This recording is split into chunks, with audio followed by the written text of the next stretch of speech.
that that's basically what it was. But you know, this is the thing that we talked about was, you know, this is the thing about our human minds, right? Our mind wants to be distracted. That's like the way we're built. Um, and if we can't promise ourselves that we'll follow instructions in a given system, it doesn't have to be mine. I'm not saying my system is the way for every person in the world to have success. But I had to have a pretty frank conversation with Charles and just say, you know, just follow the instructions and work the system, and you'll get what you want, you know.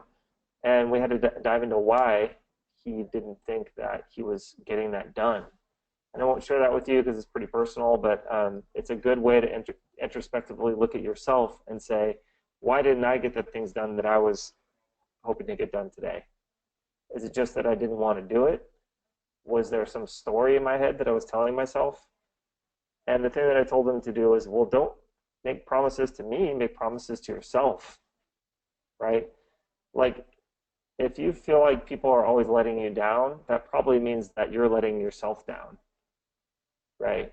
If you feel like everybody's always cheating out there in the world, it probably means you feel like you're a cheat. Even if that's true or not, that might be the story that you're telling yourself in your head. And that's what happens with our mindset and our physique and our emotions and our, you know, sometimes people get very depressed over this because they feel like I'll give you guys an example. My dad passed away in 2003, and I had a very, very tragic phone call that came to me, and I felt like, for some reason, I felt like it was my fault, even though the accident had nothing to do with me. I just got a phone call one day, and he was gone, you know? There was really nothing I could do about it before, during, or after, but I beat myself up about it over and over and over again. And the reason why was because I felt like I was partially to blame somehow for that accident, but that was like no one else felt that way. It was just me, you know? And so at the end of the day, like it was just my projection out there on other people, and I was picking up things that I wanted to hear to like make those things valid, right? And I know that's like I'm just trying to break through a little bit and tell you guys how deep this might go, because you guys might have things that are personal that are spilling over into why you feel like you can't send a cold email. I know it sounds ridiculous, but that's exactly how this stuff works, right? So for years I was paralyzed, I was frozen, and it was because in my personal life I felt like super guilty that my dad passed away, and for some reason I, you know, either had something to do with it, there was something I could have done, or I took time for granted and that time was lost, you know, and all those things were keeping me from doing well in business because I would find a reason to justify my own self-reflection, right? And at the end of the day, I would just be frozen from doing anything productive for myself or for others, right? So the advice that I give to Charles without getting deep into his story is just that I started off with saying, well, pat yourself on the back for doing everything that you've done up until now, right? Um, make the promise to yourself that you're going to go through the course and follow the steps first before, you know, you try something else or, you know, call yourself a failure or anything like that, right? And guys, I was the biggest person that was ever guilty of that before this. So I'm not, you know, it wasn't my job to criticize Charles. It was just to help him through this, right? So I helped him kind of come around the corner, and I said, look, why don't you change your profile picture? Why don't you start contributing to some groups? Why don't you try to deliver some value to some clients with no expectations in return to get your momentum going? And all of a sudden, the next day, the next 2 days, he comes in and writes this, okay? Now, it doesn't work this way without both, right? You have to have correct mindset and execution. You can't just sit around and have a good mindset and not do anything and expect money to be deposited into your account. Likewise, if you're just crazy executing all the time and there's no thought or strategy or mindset behind it, it can be a very, very dangerous road because, you know, what happened to me with my agency could happen to you, which is you have $1 million agency, everything looks good on paper, and you wake up one day and there's no profit left after 3 years of busting your ass, right? So it takes both, right? I think mindset plays more into this than we give it credit for, guys. So I'm going to talk about this a lot. So this was a breakthrough moment for Charles. If you guys have a second, go in there and just give him some love. Everybody chimed in and was very, very supportive of him. But um, you know, I think, whoops, sorry. Charles has a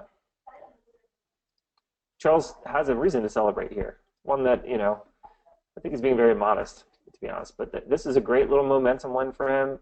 Celebrate all wins. I say this all the time. Celebrate all wins. As entrepreneurs, we're exceptionally tough on ourselves, and we have a tendency not to celebrate little wins. So you guys should practice this stuff too, right? This is a good learning experience. I think a lot of you are in the same position that he is. I for sure was there once, and for me, it was when my agency shut down and I had like a decision to make, right? I kind of had that sort of like aha moment where I was like, well, I can either go back to work or I can, continue on with this agency thing, continue to sort of seek out my passion and try to serve other people more and more and more, right? So does that make sense to you guys? I just wanted to start with that because I think there's some huge breakthroughs happening in the group. And I just chose Charles because he's doing some one-on-one stuff with me. But there's been plenty of others. David Martinelli had a breakthrough on this one.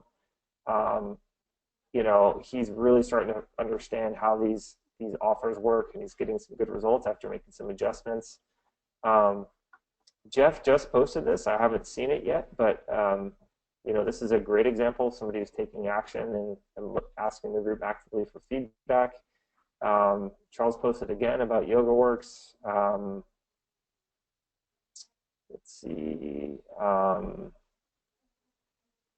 Mike Elias has got some trials in the hopper, I know. Joel Seacamp has got some stuff going. So Christian is like crushing it. Christian wrote me the other day and told me how well he's doing. He's got a bunch of deals in the pipeline. He's got a few clients who are paying him already from his paid trials and his case studies. So lots of good things happening in the group, guys. I hope this is motivating, right? Ron is on his way to getting a handful of new clients. And Ron's working a full-time job too. So guys, don't tell me this can't be done because he's doing both, right? He's hustling on his lunch break and after hours and on the weekends and stuff to book clients so he can quit his agency job, right? Brian Turner, I know, is super active. He's got deals going for sure. So just keeps going on and on. Like Cody Sweet, who used to specialize in BJJ, he's kind of making the move to like CrossFit, maybe a little bit more commercial clients. So guys, plenty to be motivated by, plenty to be excited about.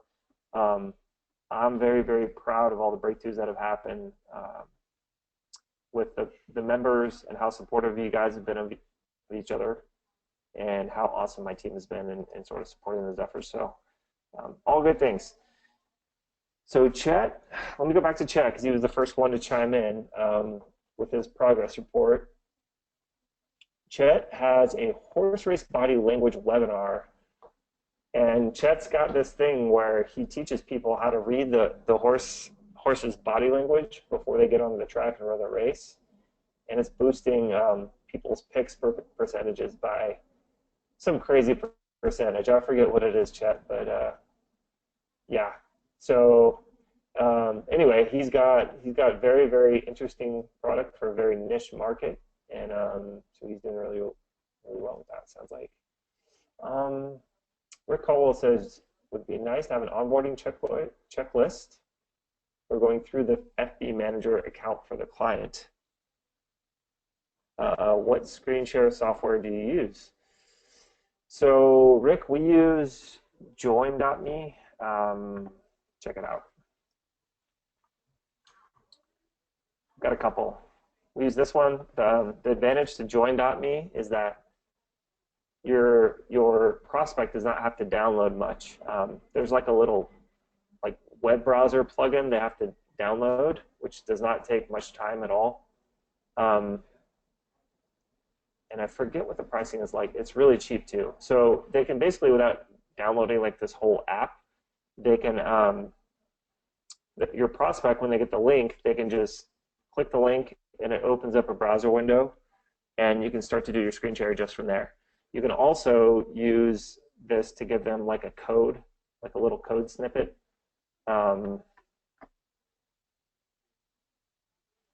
So if they click join a meeting right here, you put in like, you can make this code like your name, like Rob, or the name of your business, and click join, and it lets you write it in the meeting, right? So that's probably the best one with the lowest friction.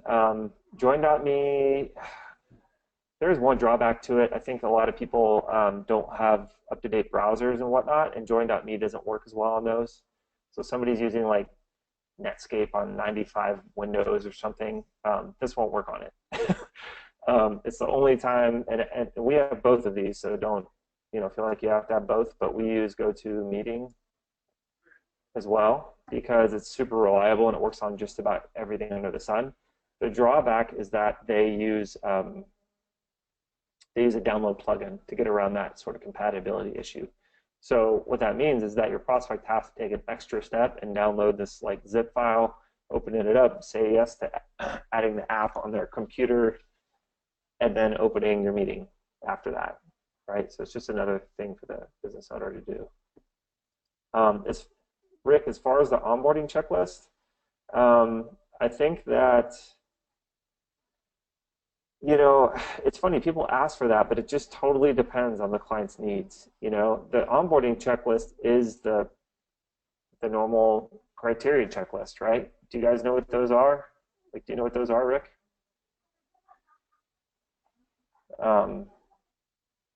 Okay, no. So you want to go to this section right here. Let's see if I can. No, I don't want the sales page. One sec. Let me grab the link, and I'll go into the course and show you real quick. While I'm doing that, Frank says, hey Rob, as far as expanding on your organic FB prospecting strategy, any suggestions on tapping into local influencers and possibly spiffing them a percentage of sales? Frank, I have never done that, but you certainly could if you've got like a good strategy for that. I mean, I would say you kind of have to be careful with that kind of thing, because what ends up happening is the people that you're working with, they think it's super, super easy and that you'll take anybody, right? Which is not the case. In fact, you're very picky. At least if you're, using my strategy, you are. So a lot of people who like take those types of deals on, they think that you are like bulletproof as far as sales go. So every single person that gets sent your way, you take, and that it's automatically a good fit, and they just want money, money, money, and like, they just have no concept of like what this takes. So you have to be careful there on that. I've never found a successful way to do that, to be honest. There's a lot of like white label agencies out there, white label people out there who've done fairly well, but they have it like so assembly lined that it's nuts. And they definitely have a filtering process set up so that bad apples get weeded out, and it's just like tough luck, right? So I just be careful with that. It's more like if you want to do an organic FB, like Facebook strategy, I think if you're going to tap into local influencers, you need to work on the relationship with them first so that they understand who a perfect fit for you is, and that you're not going to be bogged down with like 300 people who are terrible fits just so you can get 5 good fits. Like, that's not a good deal for you. You would like to filter all those 300 bad fits out and just deal with the 5 that are great for you, right? Because that's how your service business works. If you want results, Mr. Top local influencer, if you want the people that you send over my way, I have to filter them out. Like, people are going to expect all kinds of crazy crap if I promise them the world and I have no filtration process. So, that's the last thing they should want, is to refer people to you and to not have them be served well. So that's a common denominator that you need to establish, and it's a big one. Like, I would only do it if they're like super on board with that. And I've just never found a way to make that like super leverageable, honestly. Um, I typically just ask them for referrals of people they think are a good fit based on my criteria, and that's enough. Does that make sense, Frank?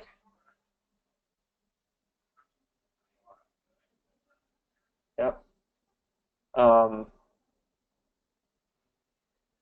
okay, cool. So Chet has a great suggestion here, but let me wrap up what Rick asked for, the onboarding checklist. So the onboarding consists of very few things. Um, Rick, this is basically, there's two parts to it. There's claiming the assets, like the business manager part of this, which goes into super deep detail right here, Rick, and then the onboarding call, you get whatever other variables you need. So when I say what other variables, well, it's like you go through the 4 criteria, which are, do they have a good video? Great, show it to me. Do you have a good sales process? Great, tell me what people say when they answer the phone. What kind of offer are you comfortable running? Great, do we know that that's something that works out there in the marketplace, or are you just guessing? Well, let's look at it real quick, right? So you go into Groupon and look around on their site and their competitor sites and stuff like that. And if you're focusing on a niche, you should already know what kind of offer works well. You're just more like getting them to say yes, because you know it works better than they do. And then lastly, you talk about pricing and pricing and packaging with them. So, what kind of offer are you going to match with your pricing and packaging so that this is profitable for you, Mr. Business Owner, right? Those are the 4 things. So, to give you it from top to bottom, which you should go watch this entire section, Module 3, Rick, to get the full details on all this stuff. But the checklist basically goes like this. It goes, the first 15 minutes are getting them set up in Business Manager and claiming their page and their ad account if they have one. Or just claiming their page and telling them you'll set up an ad account in your Business Manager for them. That's 15 minutes, and then we spend about 10 minutes on the rest of them. So there's 4 of those other ones. This is just approximate, but you spend about 40 minutes covering the 4 criteria. So that's 15 plus 40, which is 55, and then we spend about 5 to 15 minutes setting their expectations and telling them what's next, depending on what questions they have. So it's about an hour to hour and 15-minute onboarding call.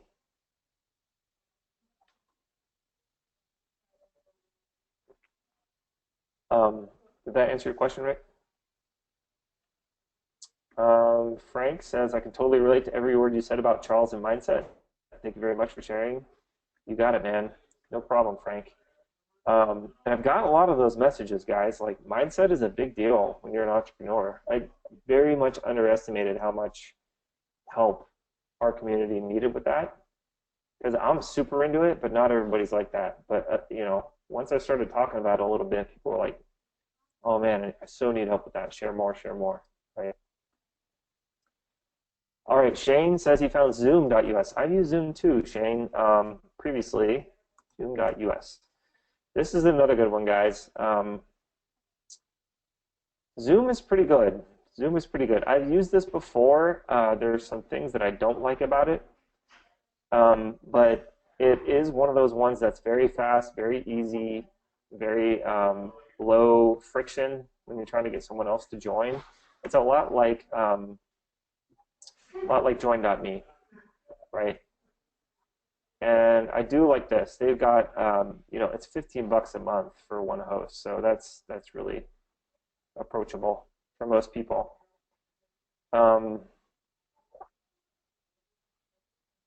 So yeah, I would say if you guys want to use the ones that are the easiest for your clients to get on, Zoom and join.me are the two that are the easiest to do virtual meetings.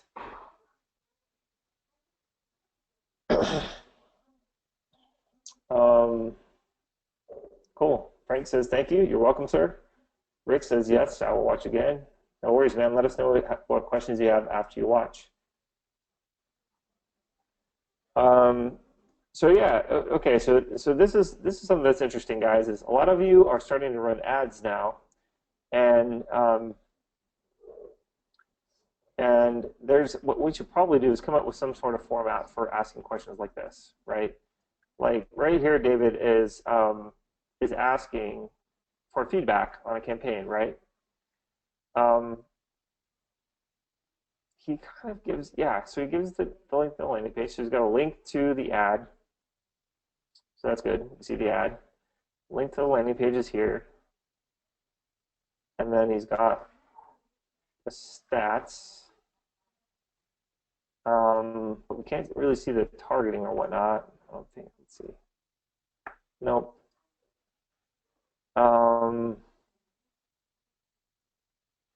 So this is most of it. I mean, I can get a pretty good idea. Um, I can get a pretty good idea from what he sent over.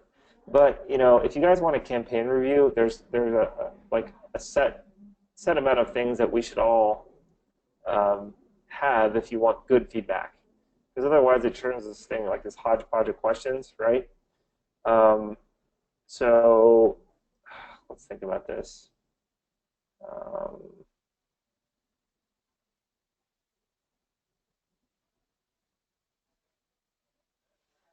yeah, so probably what we should do is I'll work on this with my team this week to come up with some sort of strategy.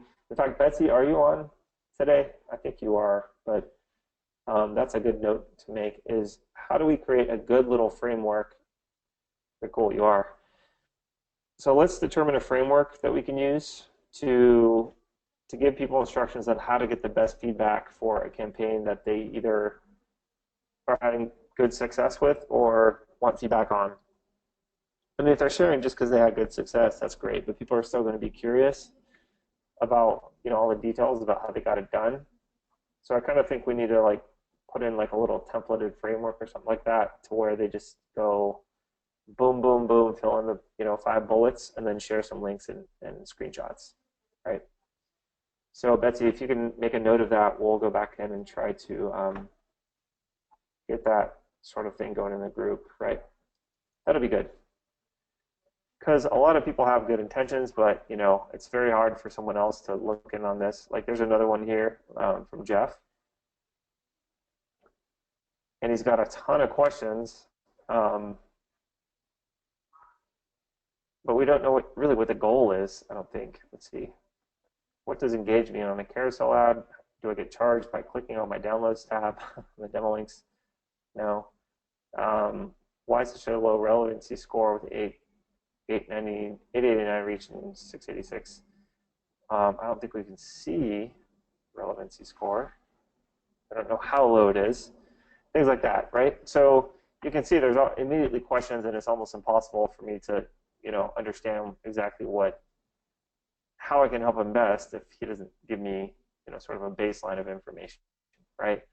Um, so yeah, let's do that. I mean, we want to help you guys to the best of our ability, but that's probably why this one has no comments so far. That was 7 hours ago.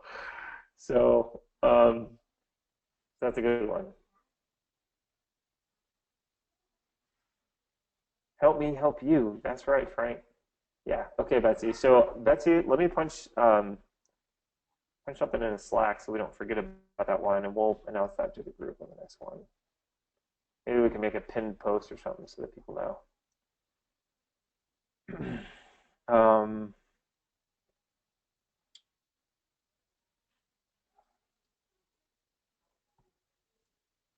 okay, cool. Alrighty. So what else, guys? What else do we have questions on? Tell me what sort of problems you're facing. Does anyone have any questions about sales, positioning, mindset, ad campaigns? Because otherwise, I'm just going to brag about our stuff. That's not interesting. I'm here for you. You guys want to see what's working lately for us?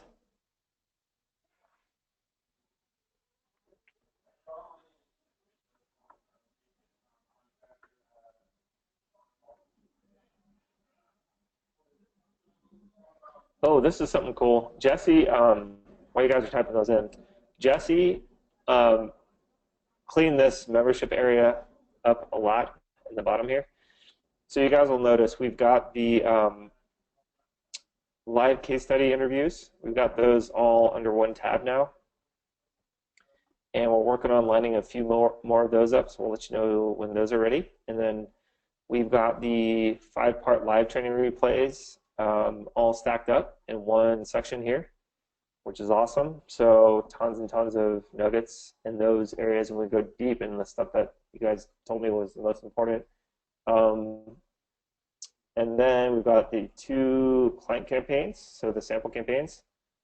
And we decided to go ahead and put all the weekly calls, the weekly Q&A calls, into one section, because this one will get longer and longer each week. So we'll just continue to stack them up here like this. So today's will go on top of this. We'll just continue to put them in here, so you guys can always reference them. And we're building a ton of content here, right? So as things change, as things move and progress, you guys will always have access to sort of the core content and the most up-to-date stuff with the weekly content.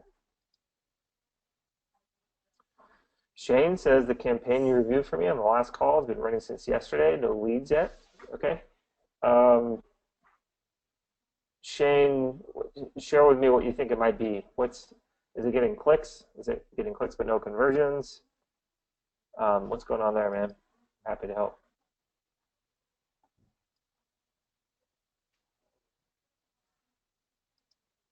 Roger Weaver says yes. Anything new? Yeah.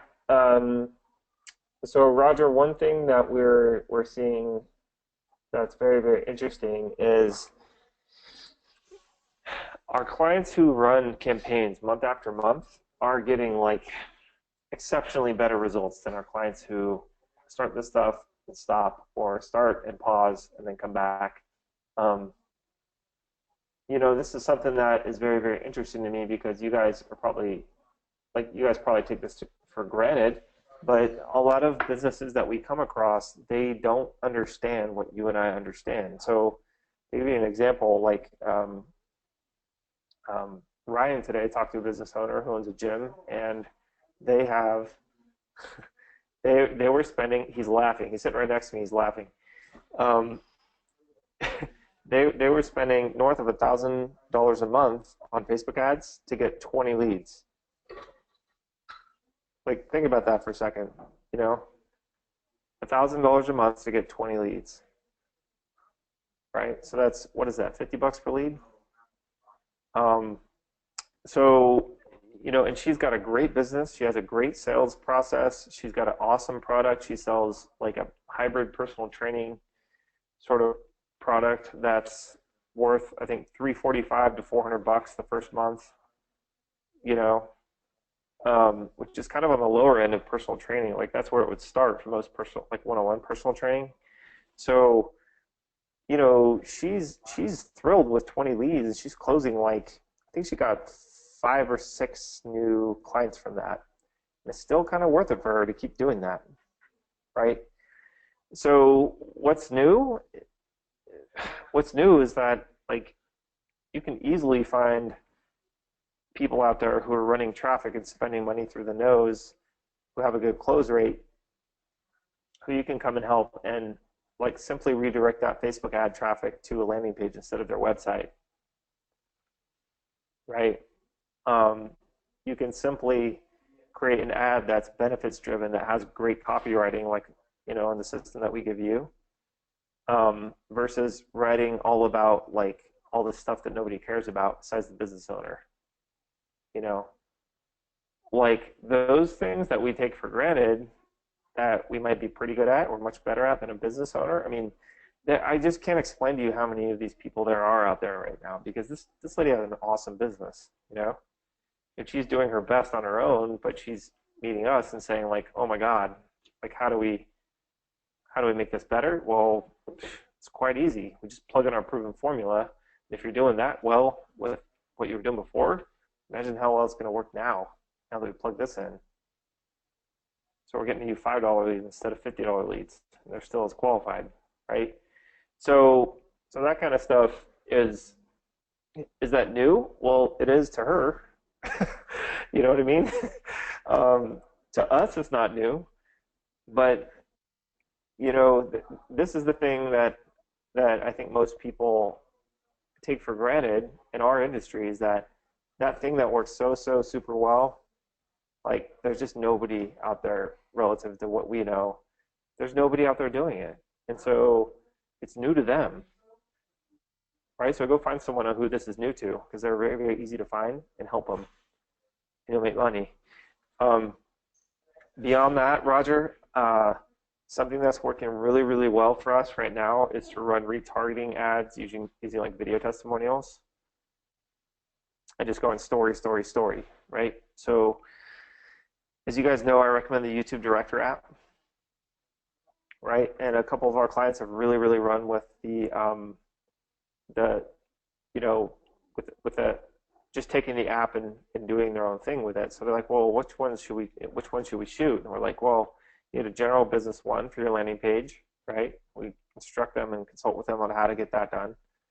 And then we say, but if you guys have any raving clients that you can pop your phone out and do like a half-hour little shoot with, shoot that with them, right? And then send us that video file. Let us run that as a retargeting ad to everybody who clicked on your landing page but who didn't opt in, right? And that just, because people are seeing that, like, you get so much exposure with local Facebook ads that these small businesses just cannot buy anywhere else as far as relevancy and cost goes.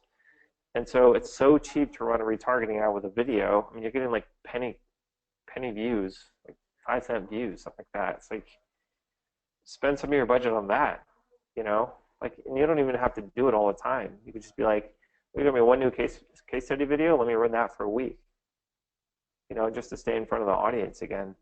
And that's been working really well, right? Because these business owners, they want exposure too, right? They don't just want leads. They want to have their name out there all the time.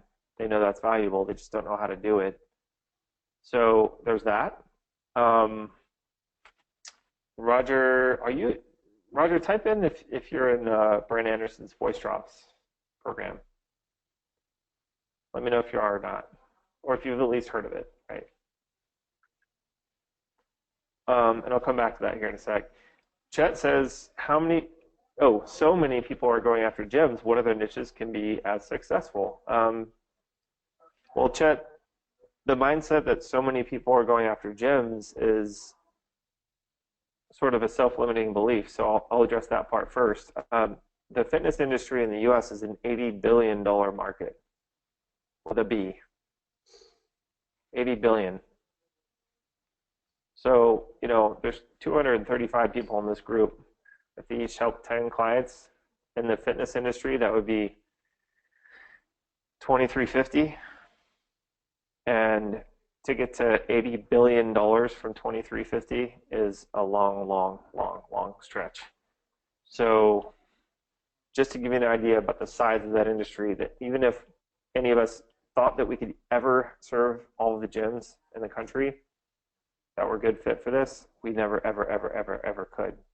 It would take a lifetime. It would take several lifetimes. So, I hear that all the time. There's like a lot of people going after chiropractors from other, like other Facebook local marketers are going after chiropractors. And a lot of chiropractors have already, been pitched. It's like, well, so fucking what? They're not being served right yet. If they were, they wouldn't even be like answering your email telling you that. You know what I mean? So I get what you're saying on one level. I get what you're saying because I used to have that self-limiting belief. But then after I actually understood the massive scale of the marketplace, right? What's happening? This is what's happening is the people who are the lowest, like the easiest to contact, are just getting contacted over and over again. But there's people, like I just got referred, we got, 2 chiropractors got referred to us and we didn't even want them. And we were like, well, if they're a perfect fit, then we'll take them. And if not, then, we'll refer them out or something. And it turned out that they were both a perfect fit. They were super coachable, super teachable. They would shoot the video. They would work on the offer with us. They had great sales processes. They had great, cash-based pricing for their practices. So we took them on. And one of the chiropractors that we just signed said, "Oh, I have a group of 350 chiropractors that I'm like on the board for." And all these guys are like, they don't answer emails to public inquiries or anything like that, but they would listen to me if I did this. 350. And I'm like, "Well, what's the association name?" And he's like, "Well, I don't want to tell you because it's kind of like the underground one, so we don't get hit up all the time, that kind of thing." And I was just like, "Oh my God, this is so weird," but I totally believe it. I mean, guys, there's 30,000 chiropractors, 35,000 in the U.S. 350 is 1% of them. You know what I mean? That sounds like, I mean, you just don't need that many clients in a certain vertical to have a nice, successful business. So, you know, I get the question, and Chet, I'm not like harping on you personally because I get this question 1,000 times a day, I swear to God. And it kind of makes me angry at this point because everybody's looking for a way out. I'm not saying you have to do the fitness industry. I think it's really great. But when you guys go out there in the marketplace and you put some sort of self-limiting belief on yourself, it's the most selfish thing you can do. Because there's a chiropractor, there's a gym out there that needs your help. And you're just telling yourself some story in your head that it's already been done. I don't need to, walk into that guy's business and talk to him like he's a human and I'm a human and offer to help him first and spend 15 minutes showing him what works to see if he's got interest in growing his business and then seeing further if he's a fit for our agency and our help. So that's a win-win for us and a win-win-win for us and them and the members or the patients. You know what I mean? Like, guys, I used to bang on people's doors to go see if they needed their lawns mowed. And like, not everybody on the street was open to having their lawns mowed, but almost everybody on the street needed their lawns mowed. I could see it before I even got to the front door. I'd be like, "So you're telling me your lawn doesn't need mowing?" And they're like, "Yeah, I'm good." And I'm like, "It's up to my knees." And I'm like 11, pushing my mower down the street. I'm like, "Dude, your lawn definitely needs mowing." And they're like, No, I'm good. So like, guys, you can't just, have this mindset walking around like a zombie, like, well, if everybody else has already tried it, that means it's totally tapped. Because that's like fucking bullshit, definitely. Like, this isn't the Oscars where there's like 12 awards that go out to people, and once they're gone, they're gone. Like, there's $80 billion worth of fitness businesses in this country that need your help. And your goal, if you guys fill out the client spreadsheet, if your goal was to fill out 10 clients at $1,000 a month, that's 10 people, 10 that need your help out of an $80 billion industry, right? So hope that squashes that one. And again, Chet, I'm not going after you personally. I think it's a good question, actually. But I just want to rant on that one a little bit because I get it. I'm not kidding you, like 10 times a day, right? And then Chet followed that up with what other niches can be as successful? Well, anything under the sun, really, Chet. I mean, in the training, I lay that out perfectly, which is where you go through Groupon, right? And the hard, medium, and easy scale. So the stuff that requires more education is the harder stuff to sell on Facebook. The stuff that's easier, the stuff that you don't have to think about, like, do I need a toothbrush? Yeah, everybody needs clean teeth. Do I need to go to the dentist? Yeah, I've been putting that off for a real long time. I've been in the dentist 3 dozen times in my life, maybe more, right? Hope more. Right? So like things you don't have to think about. Do I need to get my car washed this week? Yes. Does my pet need to be groomed this week? Yes. Those kinds of things. All those things do easier. Can I walk in a certain way and walk out feeling better? Yes. Okay, that's a good one.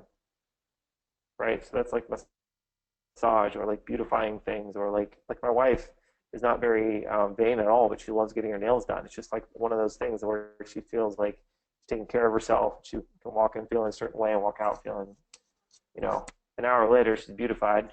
and feeling confident and not self-conscious about wearing flip-flops. You know, I mean, stuff like that. It just does not take a whole lot of push in order to get them to say yes or pay attention to it. So there's a ton of those. I mean, it's endless, right? Did that answer your question, Chet? All right, so some of you guys are in voice drops, right? What is voice drops? Voice drops is a ringless voicemail messaging system. In other words, it's a piece of software that sends out a voicemail without ever ringing somebody's phone. And I'm talking to Brian Anderson about doing like a little webinar about his product because we've been using voice drops to market to our clients' internal lists. So in other words, reactivating or upselling our clients' customers or clients, right? To upsell them into premium services or to reactivate people who maybe dropped off in the past. And that's what that tool is great for. It's like a voice broadcast, but you can make it sound super personalized. And all you do is upload like a cell phone number list. It's like an email broadcast, but for cell phones, right? So people they turn their phone around and it's like, oh, I didn't see that I missed a call, but there's this voicemail on my phone. And voice has a huge open rate. It's massive. So that's a strategy we're using, and that just plays really well into this whole strategy that we're like growth advisors, right? I say that all the time. But anything that you can use that's a huge freaking lever to pull down on so that these businesses can get tons and tons of opportunities sort of brought to their doorstep or their phones within a short period of time. That's what we're after, right? And so voice drops really plays well into that. And I've been trying to pin down Brian to do like a webinar with us and give our community a little bit of inside access on that. So I'll continue to see if I can get him to do that because we've been using it pretty successfully. In fact, we're doing a voice drop this week for a personal training upsell for Point Loma Sports Club. So I'll let you guys know on the data on how that worked. But that's a strategy you guys can all use right now to your existing clients or prospective clients to help them grow their business. For sure, no questions asked. Rick says from Google in 2015 there were 36,180 gyms in the U.S. Yeah. So Rick, how many of those do you need to serve your business? 10, 20? It's not even 300, which would be 1%. You need 0.01% of the gyms in the US to sign up for your service, right? So just to give you a little bit of perspective there. Jeff is asking, what would you say is the easiest niche to go after and get experience? Jeff, fitness has been the easiest for me. There are other good niches. You could specialize in, plastic surgeons or dentists or chiropractors or entertainment companies. Jeff, it sounds like you haven't gone through the training. Do I have that right? Because I lay all that stuff out for you in the training. So I'm happy to go through that stuff with you if you have a specific question, but I generally lay it out in the training so that you have the answers to the test there, right? So don't be afraid to ask, but tell me if you've gone through the training or not, because that'll give me a lot of context as to where you're at, right? Roger Weaver says, I have a sculptor who wants help in marketing his skills for doing concrete reliefs. Perfect for high price areas around DC. Yeah, so Roger, with niche stuff like that, you just have to figure out what the demand is, man. Right? So if someone's like an artist or a builder, it's a very high ticket but very specialized thing. So you've got to figure out the correct angle. Like with gyms, like everybody needs a gym membership. Like even in Southern California, we're like San Diego's like the fitness capital of the world, I think, or we were. And you know, people still need help here, man. It's like everybody needs it because of the way our society is laid out to be obese and sedentary and sit at a computer all day and everything. Um, for a sculptor who wants help doing his concrete projects above doorways and courtyards, he's very limited to the amount of people who have that problem that they need solving. So you got to figure out who wants that problem solved. I don't know the answer, but you might. Like architects, builders, developers, right? Those are some ideas. And if that kind of thing is super specialized, you can make the radius wider because he could probably travel or they can travel or whatever to, you know, they can travel within the county or the state or whatever. Like in San Diego, we have one of the biggest counties in the U.S. It's like, by square footage wise, like our county is as big as a few of our states, right? So if someone's willing to open up their radius to like 60 miles, 70 miles, 85 miles, 90 miles, stuff like that, it gives you the whole county here, which might be a state or two, like in the northeastern area of the continent. So figure out what his radius is like, figure out who those niche specialty people are. I mean, shoot, ask him if he's traveled to other cities to do projects like this. That would even open it up wider. But the more specialized it is, the more specific you're going to have to get, right? Cool. Shane says he's got to go, but he's going to post his issue. No problem, man. We got your back. Hope you got something out of the call today. Chet says, "Okay, gotcha." Yeah, totally, Chet. Jeff says, "Thanks, I have done some." Okay, cool. So Jeff, make sure you go through. I mean, these videos are not very long, man, but you got to wrap your head around this thing conceptually to understand the concept, right? So do that, and then let me know. You're welcome to post in the Facebook group and talk about it. Like if you're like, oh, I have a question about this, you know, Module 4, Video 1, let us know. All right, we'll get your question answered for sure. Most of the answers are in here, though, brother. So check it out.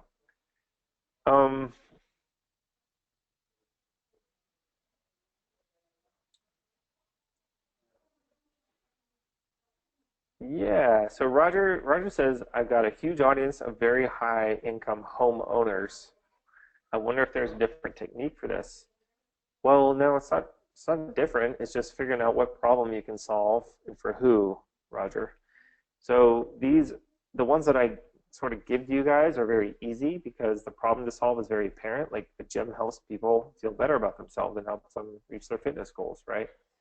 Um, it's almost like a no-brainer that you have to think about that. But for this, it's a little bit more like we need a builder who can subcontract out to like a special artist who specializes in making these ornate, you know, concrete doorway reliefs or whatever it is that he does. I mean, so the technique isn't different. It's just you have to figure out that the research is different. That's the key. The research that you have to do to figure out what type of person is actually actively looking or interested for this kind of stuff is different. So like and also if the price point is high, there's probably a long sales cycle, right? So meaning if it's like a $30,000 doorway, they're gonna like want to look around. They're gonna want to know how this guy's process works. They're gonna want to know what his terms are, and they're probably gonna want to meet him, or at least look at his work, right? I mean, all those things are steps to them pulling out their credit card and paying for something for 30,000 bucks, especially if their neck is on the line, right? So that's what this is more than anything. The technique can be the same as far as the mechanical steps from add to landing page to thank you page. That make sense? Francona. Yeah, I often ask myself the same thing, buddy. But it's all good. That's what I'm here for, brother. Rick says, ask him who he is currently sold to. Good question. Okay. So Roger, who is your client currently sold to previously? Maybe look for their competitors or try to profile, you know, who has already bought this artist type of craftsmanship. That's a great question, Rick. Good job. Um, Roger says I've got to get him to put a portfolio together and put that up on Facebook. He's Nigerian. He has a very popular following in Nigeria. Yeah, so that's part of it, right? Is if people just don't know about him, but he's awesome. The exposure part of this could be most of that, right? So targeting people who may have an interest in him, but getting the kind of exposure that he needs to give him a shot at, finding his way to the right people. That could be what that campaign is all about. But the technique would be exactly the same, right? Because the exposure comes with it. I mean, every time we run a gym campaign, it runs to like 30,000 people in a month. It's a lot of eyeballs. I mean, it's better than the newspaper can do for that price. For $500, you can get a placement in a newspaper for 30,000 people. It's like ridiculous. Yeah, no worries, Jeff. Happy to help, buddy.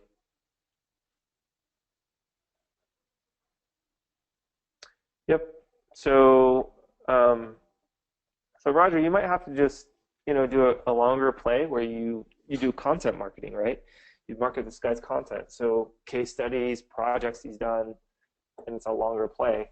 But you always, always, always want to have a way for them to take several steps to see how committed, market to people who are committed at different phases, right? So people who have seen the ad versus people who clicked the ad and seen the landing page, but who didn't opt in, and then people who did all those things plus they opted in. You can run retargeting campaigns for each of those steps. Right. And if you can do video, yeah, yeah, totally. Yep. Yeah, so Roger, you really want to find out from him what area he's serving and who he's serving, because those are going to be that's going to determine the strategy big time, for sure. So if he's going to go local and he's targeting a tiny audience, then that's going to really help determine what you're capable of doing with Facebook. It's a bigger audience, even though it's a niche audience, you could go like nationwide or something. That would give you a lot more flexibility. Yeah. Cool. What other questions you guys got? We're almost at the top of the hour here, but I want to make sure I get all your questions answered. And take a quick drink.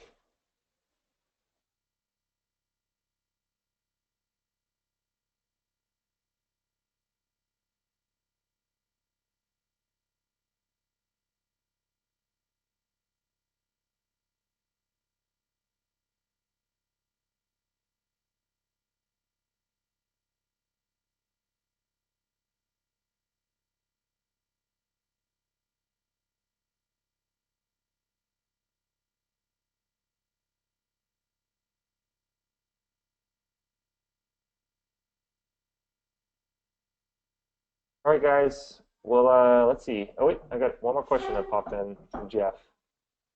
Roger, thanks, man. Thanks for coming. We'll see you later. Do you prefer ClickFunnels or lead pages? I see you use both. Yeah, we use both, Jeff. For the basic stuff, lead pages is the fastest. And for advanced stuff, ClickFunnels has a little bit more flexibility. So we use both. Like my girls can crank out lead pages campaigns on like 30 minutes to 2 hours, the ones that we know really well. But if we're doing something new or the client requests some customization or something like that, which we don't do very often, but if we're doing some more advanced stuff, ClickFunnels has more flexibility built into it, and it's easier to clone those campaigns and whatnot. So we use both. You don't have to use both. I would start off using lead pages. It integrates the best with all the different stuff out there. It's the easiest to create the simple campaigns.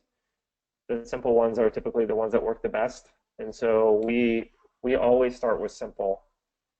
We always start with simple and proven when we start a campaign. So we start with the winners, like the things that have always worked throughout our campaigns, the stuff that we tested the caca out of, so that we give the campaign the best shot possible, starting strong. And then we only tweak it if it needs it. I mean, a lot of the time we start with what we know to work, and it just keeps working over and over and over again. And the client's happy, and we're happy, and we just, we didn't spend all this time in the lab testing stuff. So that's why a lot of our stuff stays in lead pages, because we just clone the crap out of it and keeps working over and over again. Does that make sense?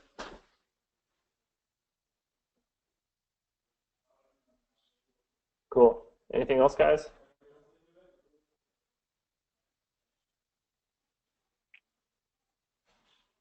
Simple is good. Yeah, no problem, man. Um, and I see people killing each other over tech choices. Guys, just use whatever works for you. Seriously, like tech is no good if you're, standing there frozen, like you can't make a damn decision on what to use, and a week goes by without your campaign being built. Like that does nobody any good, you know. Um, I've tried tons and tons of tools, and I mean, we spent hundreds of thousands of dollars on tools over the years owning an agency, and the most expensive ones, like the most ones with the features, tend to be the ones that suck up the most of your time. So nowadays, I'm a fan of the ones that get you the fastest result without friction, with the least amount of friction, I should say.